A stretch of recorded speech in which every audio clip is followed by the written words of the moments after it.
Hello, and welcome to Central Booking, where writers and readers are the authority. I'm your host, John Valeri. It's been said that if you like Mary Higgins Clark, you'll love Wendy Corsi Staub, and as a decades-long reader of both, I can firmly attest that this is true. The New York Times bestselling author of nearly 100 novels, Wendy's impressive career has spanned 3 decades, encompassing a variety of genres and the occasional pseudonym, and proving that quality and quantity are not mutually exclusive. Wendy first made a name for herself with standalone novels of psychological suspense in which villains could be found hiding behind familiar, seemingly friendly faces. Then, she spent more than a decade writing intricately plotted trilogies and an ongoing cozy series set in the spiritualist community of Lilydale, New York. She returned to standalone fiction with 2022's The Other Family. This July, she offers up Windfall, the story of 3 longtime BFFs who win a billion-dollar lottery prize only for one of them to go missing, along with the winning lottery ticket. Set against the backdrop of a California cliffside mansion where wildfires blaze outside and communication is largely cut off, Windfall is a potent reminder that Wendy Corsi Staub is a sure bet investment, time after time. But you don't have to take my word for it.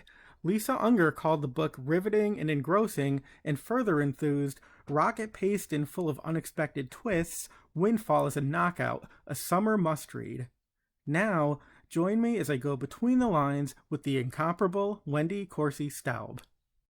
Hi, everybody. Welcome back to Central Booking. Today, I am chatting with New York Times bestselling author Wendy Corsi Staub, who has written nearly 100 novels, the newest of which is Windfall, available for your reading pleasure right now.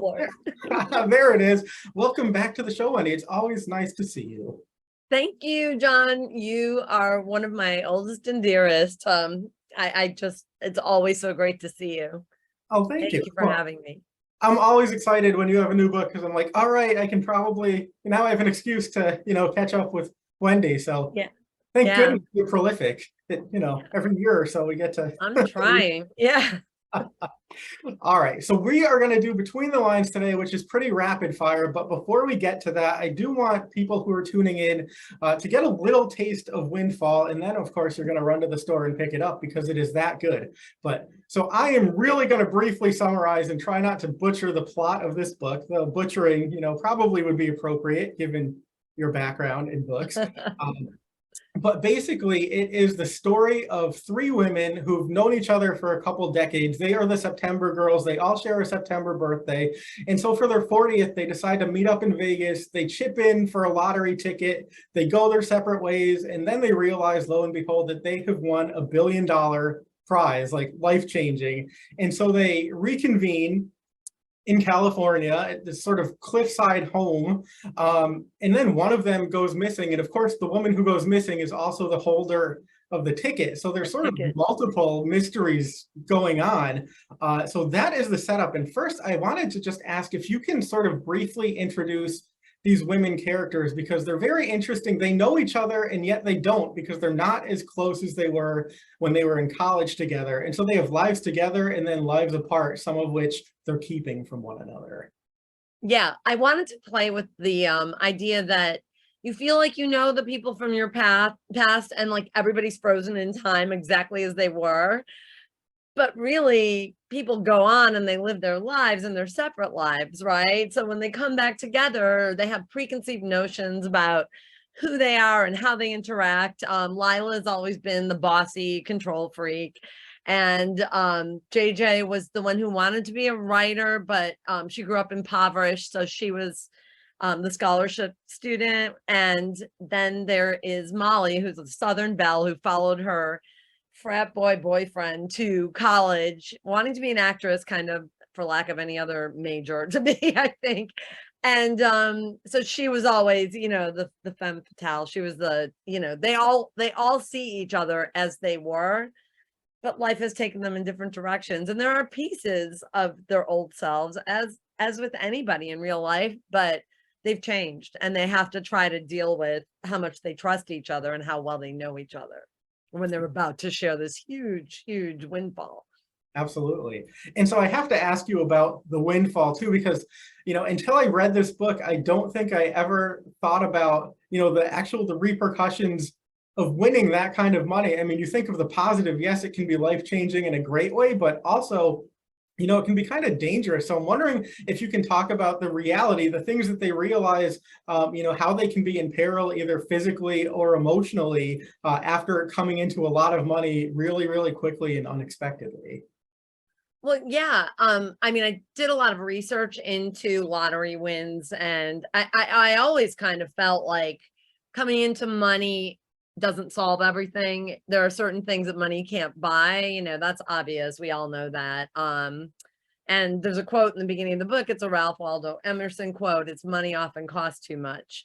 So I really played with that theme, and looking into it, I found out that a lot of people who win the lottery, any kind of, jackpot or windfall, or come into a huge amount of money, for a lot of people, they're not used to handling it. They mishandle it, or they tell too many people, or they give it all away, or they piddle it all away. And it's very common. And often they end up, meeting with some kind of tragedy or loss. I wouldn't go so far as to say, they disappear or they're murdered, but it can target you. And a windfall of this size, this is a $1 billion windfall. So these women, who, if they went public with this, they'd have a target on their backs for sure. And their families might too. Right. So they quickly learn that, courtesy of Shea Daniels. She's the sudden wealth consultant in the book, so I'm just going to jump ahead and introduce her. She is the person they hire to tell them exactly what to do with this, and she brings them to this estate. So she's the person that they're supposed to trust. She's the one who says tell no one, but then do they trust her? That'd be a great title too. Tell no one. That's Yeah, I think Harlan Coben might have used someone that wrote one. that, right? And when I was reading this book, I don't think I've ever been so relieved, so happy to have not had a windfall in my life, and I never thought I would be appreciative of like being impoverished. But that, that right, I know. Right. I'll still take the windfall. Yeah, I would, but yeah, someone won the $1 billion like recently, a couple days ago. It life imitated art, and someone really did win. And I'm, of course, and in California, besides where the book is set. So I've been, thinking poor sucker. On the other hand, yay. Or sucker all the way to the bank if they make it. Right. But yeah, the timing is interesting, and it's a good lead off to my next topic, because I did want to ask you quickly about the atmosphere of this book too. As we mentioned, it takes place, in a state in top of the mountains in California, where an actress went missing, a few decades before. So there's really two mysterious disappearances in this book. But when I was reading it, we were getting all the blowback from the Canadian wildfires, and yes. and the smoke, and there are wildfires blazing in this book. So I'm wondering if you can just give us a bit of the atmosphere, because it's an atmospheric book. It's evocative. So they're not just in this home, they're in this home that is literally surrounded by fire. Yeah. It's crazy because I had never experienced wildfire smoke in person. I mean, you and I are both on the East Coast, in the Northeast. So same thing happened, like when that happened in June, and we suddenly woke up to a world shrouded in smoke. It was creepy and eerie, and yeah, it was like life imitating art again. Or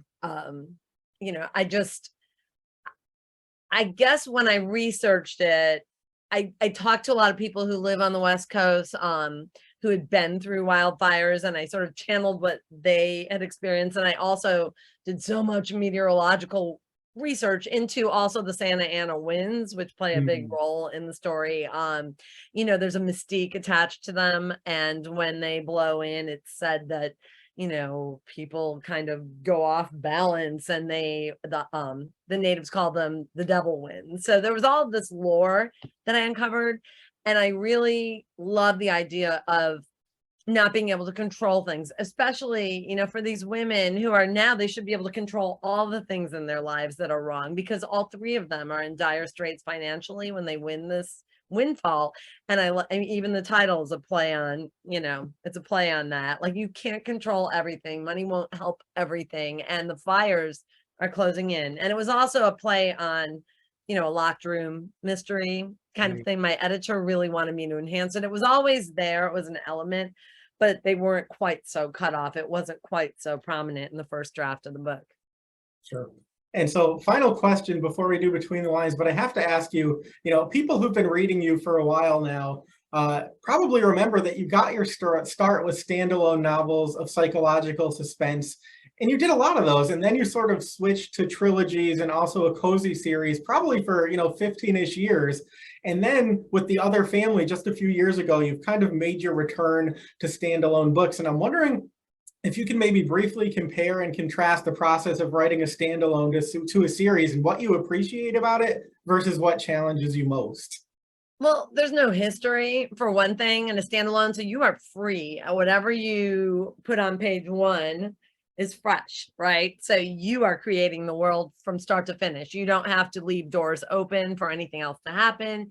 You don't have to realize that if you introduce a character, you might regret it later. When you write a trilogy, it's so much weaving, there's so much world building, and those I was writing over the course of a couple of years, but also writing other things in between, so you can get confused. I had to keep such copious notes, and in this case, like I said, the fire became prominent. It wasn't always as prominent, and I had the freedom to do that. I hadn't set anything up in a previous book.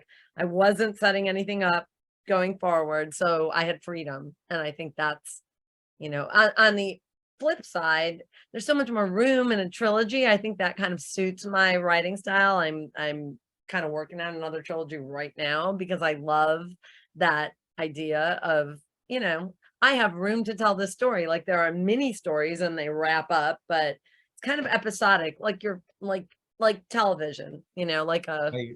television series that you're binging. You can revisit that world and different things can happen. There's more room. Sure. And I guess the nice thing is, readers who may not be as familiar with your work have like 90 some odd books to go back and revisit. So if you want a standalone, you can pick Yeah. up a standalone. If you want a series, you can do that. Or, women's fiction, YA, Something media for novel. everyone. Really, there's literally something for everyone. The thing I love is I've been reading you for so long, and I still always find something that I've somehow managed to miss, which Oh, is thank you. I know. I think you and my husband and sons are the only people who have read every single thing I've ever written, and my agent, of course. well, But thanks, I always, John. yeah, I always think I've read it all, and then I'm like, oh, maybe I missed one here or there. All right. So I promised you we would do Between the Lines, which again is a bit quicker. So I am going to take you a trip back in time, and you're going to tell us a bit about your literary influences, inspirations, aspirations. I probably know the answers to a lot of these from knowing you quite well, but as a child, did you wear your literary lust loud and proud, or were you a closet bibliophile? No one will be Oh surprised. God, loud and proud. I was the library's best customer. I carried a book wherever we went. My family, we'd go on vacation. My father loved to go to stadiums. We'd go to a college football stadium or whatever. I remember just like sitting in the car with my book. Like just, That was me. I had no qualms about doing that. Sure. And so, do you recall what were the first books that really got you, hooked on reading? What were you in the car with or under the covers with that Nancy Drew flashlight?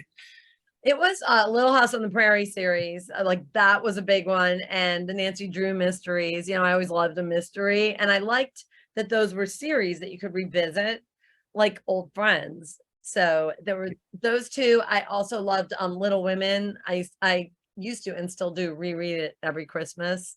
There's just something about that. I loved it. So Sure. yeah, those are my first ones.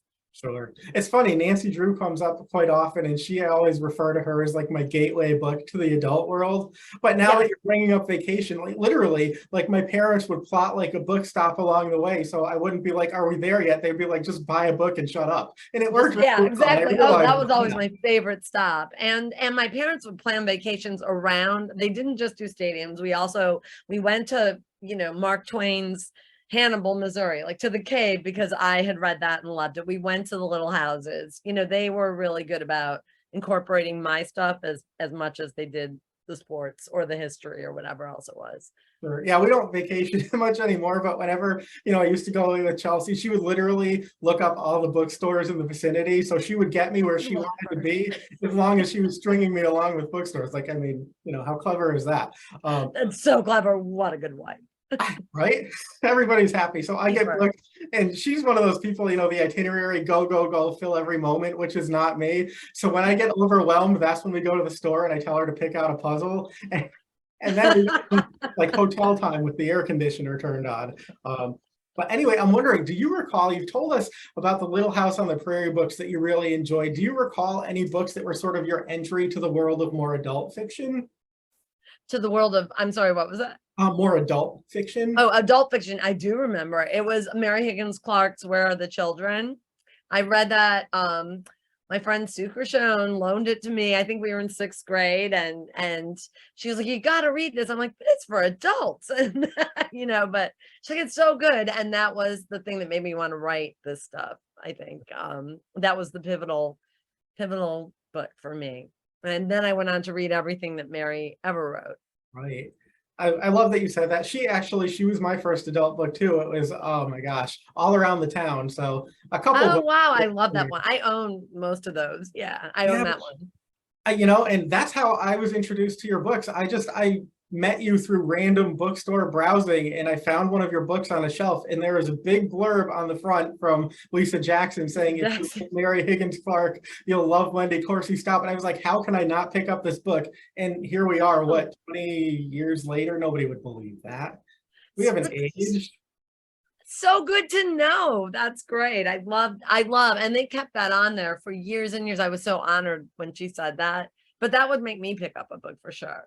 Right? I know, I could not go wrong. And it's funny, but I was telling you, I pre-recorded our introduction and I actually opened with that, and here we are talking about it. And you actually have the distinction of having been nominated for the Mary Higgins Clark Award, 3 times now, I think? Yeah, yes, I was. And that meant that Mary read my work. She read all the books and gave me wonderful feedback. It was such an honor. So I really got to know her. She was so gracious and so generous with her time and so complimentary. And that was like fangirl moment. I mean, she was wonderful. She was amazing. I met her a bunch of times, and you could just see how genuinely enthused she was to be with her readers. And she had the same energy with the first reader as she did 500 readers later. It was incredible.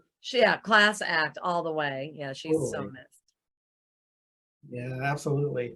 So is there one book or author that you always feel comfortable recommending regardless of who's asking you?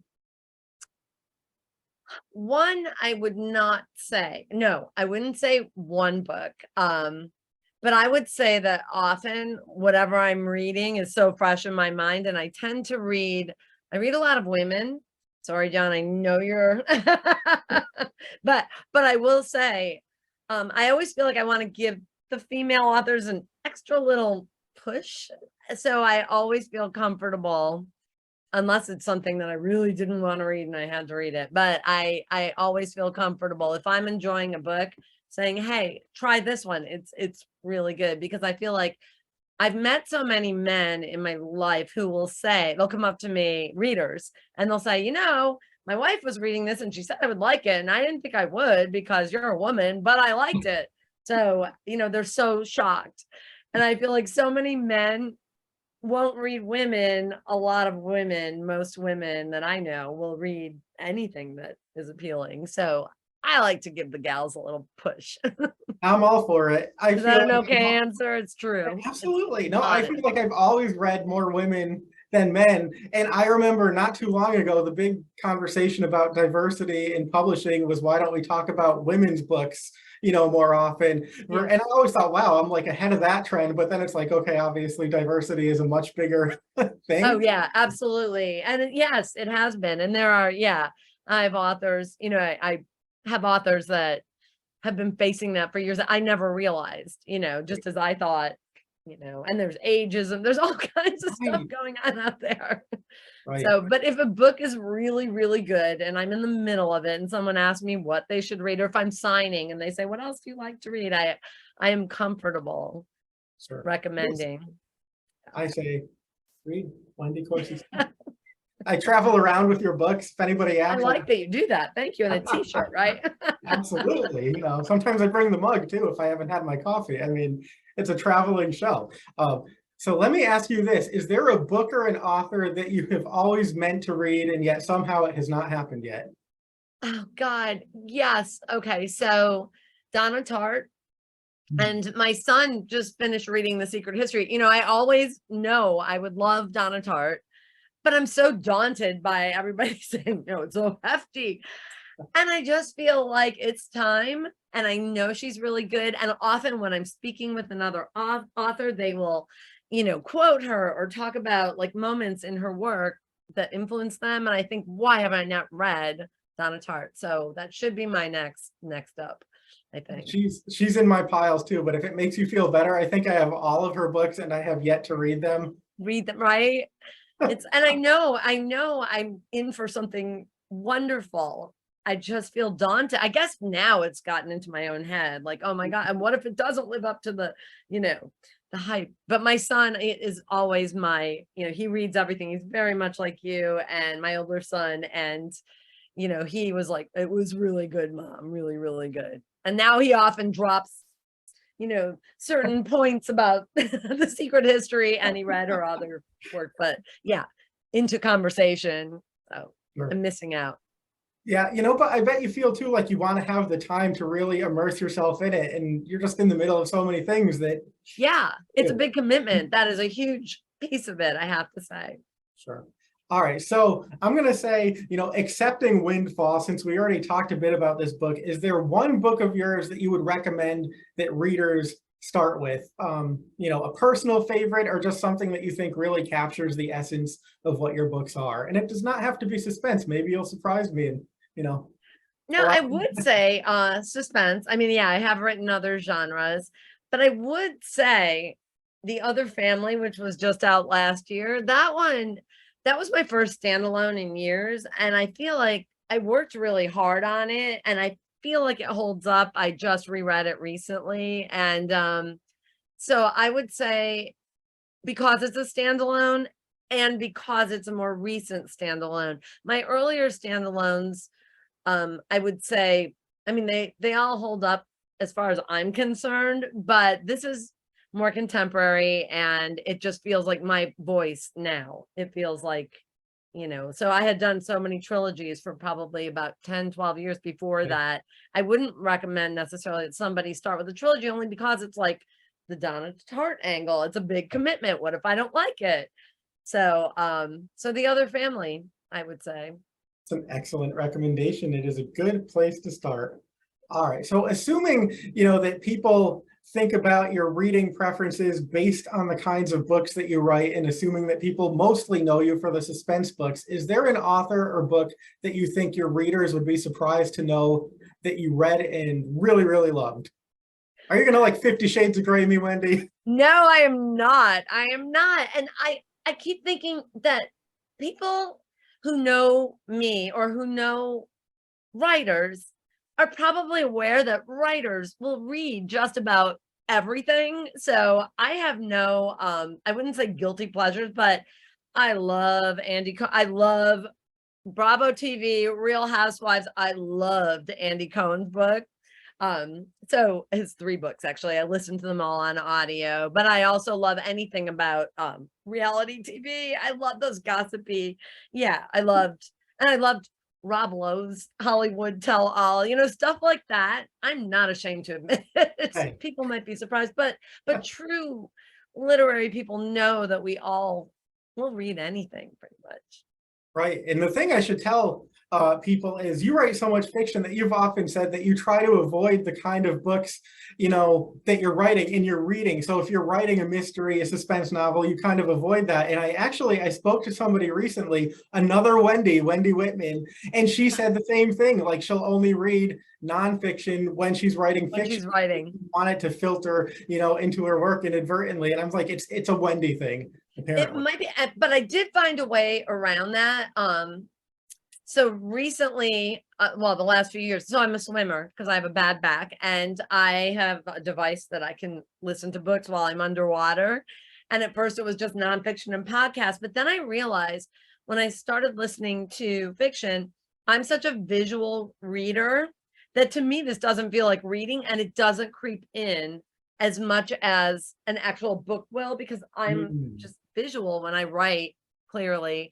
So right. I've allowed myself now to start, to read. Otherwise, I think I'd never read fiction because I have back-to-back deadlines for a few years now. I think you're one of the reasons I don't write much fiction is because I cannot leave the reading behind. If I had to choose, Yeah. it would Yeah. be It's hard. reading and Try audio. It helps. It's a yeah. completely different experience. And I love audio, especially when I go walking. It distracts me from the Yeah. misery of doing any kind of like, physical exercise. Yeah. But I tend to always to listen to nonfiction. I don't know why. I feel like I lose the story if I'm listening to fiction because I tend to zone Oh, out. yeah. Uh, That um, does happen. And if my mind wanders, like there's no getting it back. I'm underwater with, I was gonna trying say, to yeah, keep you're track like of a plot. submerged. So yeah, it is a So thing. So you've been in this business for a little while now, a couple of years maybe, but I'm wondering, is there anybody who did or would make you weak in the knees upon meeting in the world of books? Upon meeting, Yeah, so either you've met them or it hasn't happened yet, but if you did, you feel like you do a full-on swoon.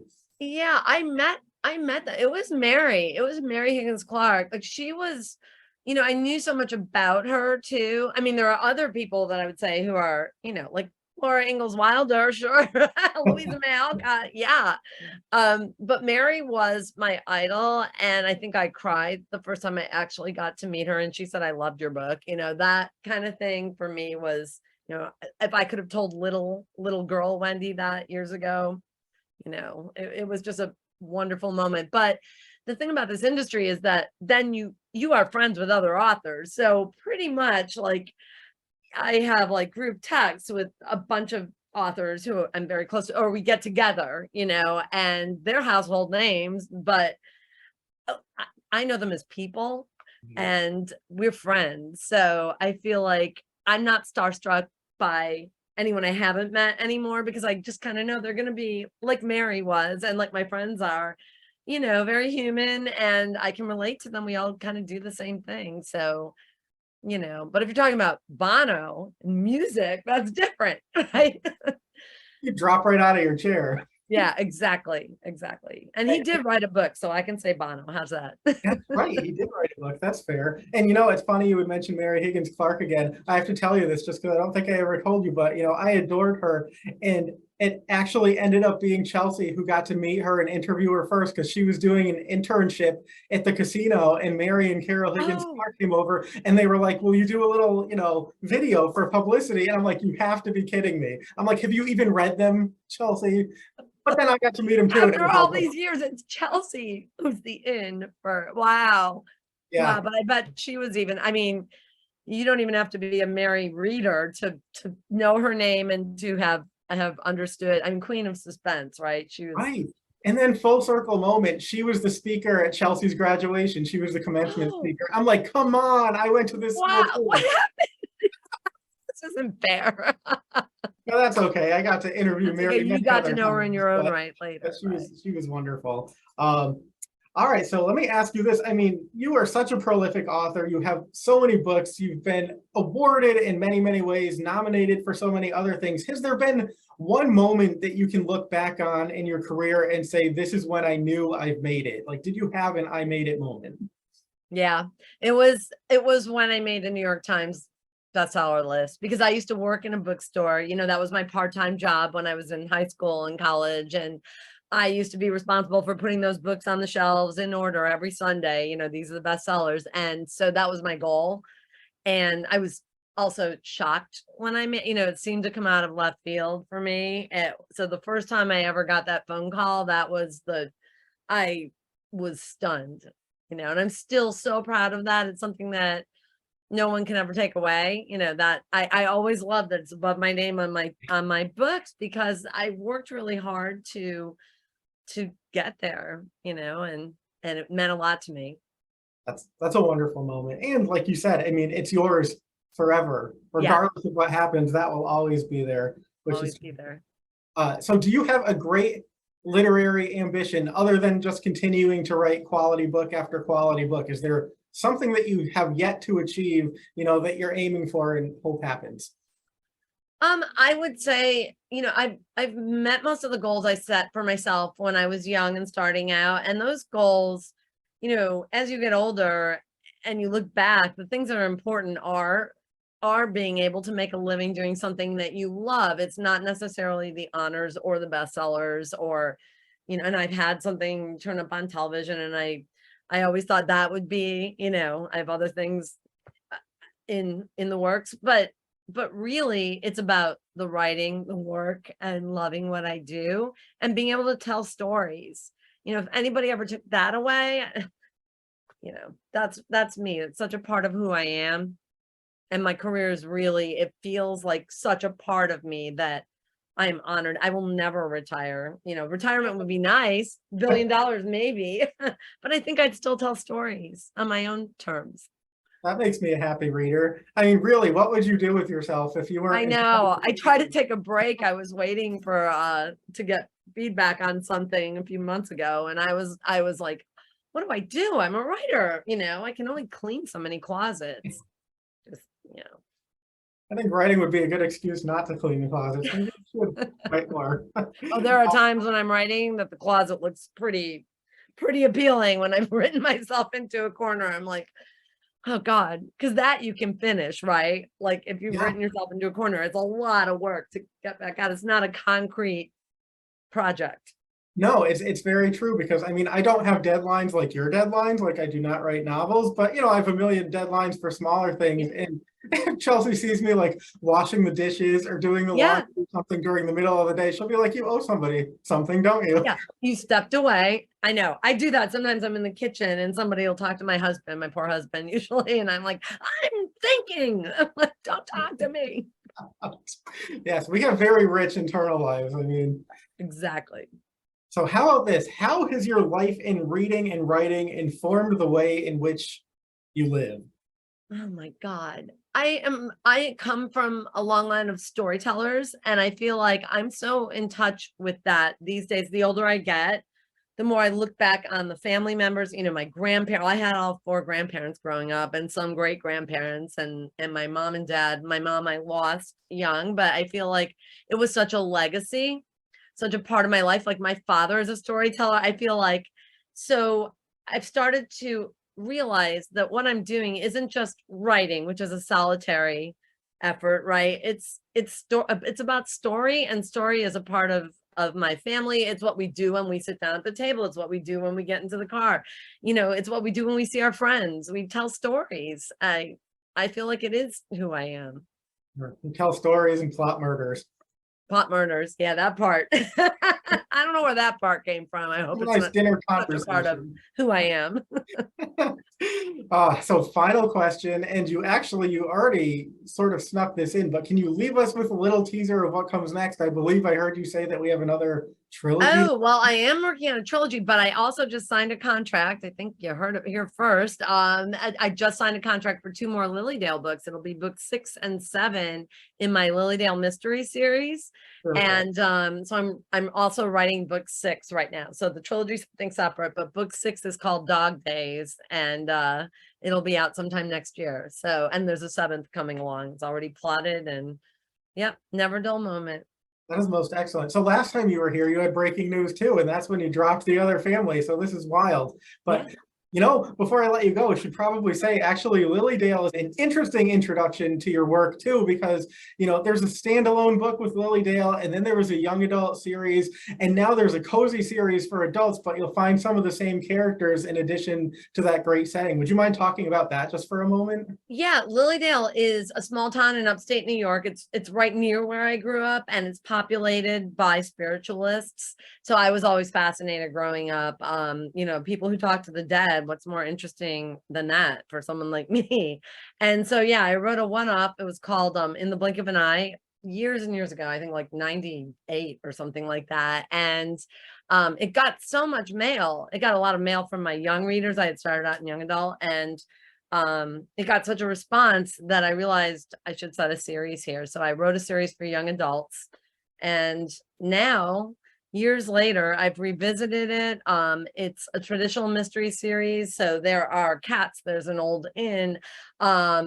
It's it's not a paranormal, I will say that. And my heroine is the only skeptic in town, and she solves mysteries based on logic. She was a science teacher, and all around her are people who are, channeling the dead body to solve the mystery.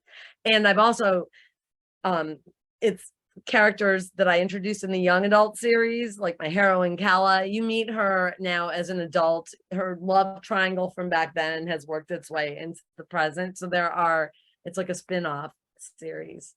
Yeah, it's so much fun because as a longtime reader, it's nice to revisit those characters, that you grew up with, and then they're adults like you are, and it's wild. So there you go. Lilydale is another interesting entry point into the world of Wendy Corsi Staub. But you have to read Windfall first, and then you got 90 some odd other books to catch up on while we're waiting for Lilydale 6 and 7 and that new trilogy. Wendy, thank you so much for being here. It's always a pleasure catching up with you. Thank you, John, for having me. It's always great to see you in person next time, hopefully. Yeah, fingers crossed for that. That's it for this episode of Central Booking. Thanks for watching, and be sure to subscribe to our channel so you don't miss a thing.